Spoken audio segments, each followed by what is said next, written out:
প্রিয় মুফাসসির মাওলানা সাইদিকে অত্যন্ত নিরপরাধভাবে ইনজেকশনের মাধ্যমে দুনিয়ার থেকে বিদায় করে দেওয়া হয়েছিল। আমরা সেদিন প্রতিজ্ঞা করেছিলাম আল্লাহর কাছে, কোনো মানুষের কাছে নয়। বলছিলাম, হে আল্লাহ, আমাদের বিশ্ববিখ্যাত মুফাসসিরকে দুনিয়ার থেকে যারা বিদায় করে দিল, তাদেরকে 14 আগস্ট আসার আগে বিদায় করে দিও।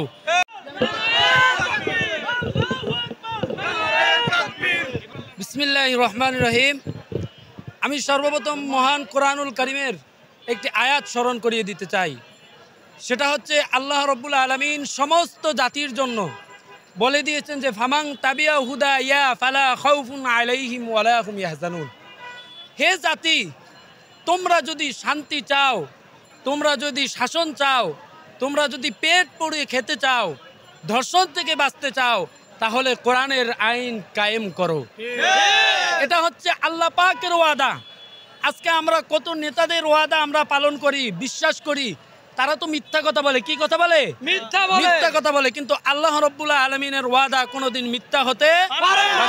সুতরাং আমি একথাই বলবো, আমার দেশ হচ্ছে ইসলামপন্থী দেশ, 12 কোটি মুসলমানের দেশ। এই দেশে কোনো দ্বিতীয়বার কোনো চাঁদাবাজের স্থান আমরা দিতে চাই না। এই দেশে আমরা দ্বিতীয়বার আমাদের কোনো মা বোনের ইজ্জত লুণ্ঠন করতে দিতে চাই না। আমরা ইসলামী শাসনের মাধ্যমে এই দেশ থেকে ধর্ষণ, হত্যা এবং চাঁদাবাজকে নিঃশেষ করতে চাই ইনশাআল্লাহ।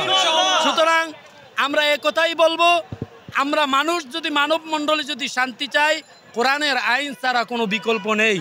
আমরা এত জুলুমের শিকার হয়েছি। আপনারা জানেন আমাদের আল্লাহ পাক আমাদের শত শত মুসলমানদের চোখের পানিকে কবুল করেছেন এবং স্বৈরাচারকে নিঃশেষ করেছেন। সুতরাং আমরা এটাই মেসেজ দিতে চাই, আমরা এক স্বৈরাচারে বিদায় করেছি, দ্বিতীয় কোনো স্বৈরাচারকে আমরা বাংলাদেশে স্থান দিতে চাই না। তাই আসুন আমরা ইনসাফের প্রতীক বেছে নেই, ইসলামপন্থীদেরকে বেছে নেই, যাতে আমাদের দেশে শান্তি আসে, শৃঙ্খলা ফিরে আসে। এবং অবশ্যই আমরা চেষ্টা করব সবাই দাঁড়িপাল্লা প্রতীকে সিল মারার ইনশাআল্লাহ।